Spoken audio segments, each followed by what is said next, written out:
Dutch looked me in the eyes and had left me to die. If it weren't for the rainfall sun, I would have died. I began to realize he was crazy. I never was much for asking questions. Dutch spoke and I followed. Simple as that. But after Blackwater, the air changed. That girl on the ferry, Heidi McCourt, Dutch didn't have to do that. He always told us we only killed folks who needed killing.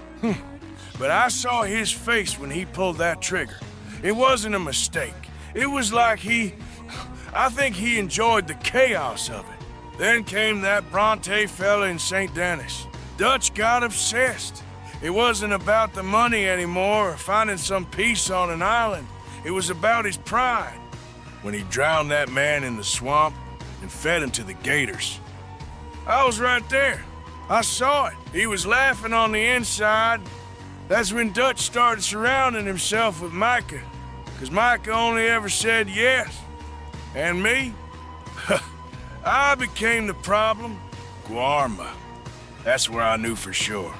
We were lost, starving, had nothing. And he strangled that old woman over a scrap of gold. A guide who could barely walk. He told me he knew how to read people. But what he was reading was his own fear, loss, and control.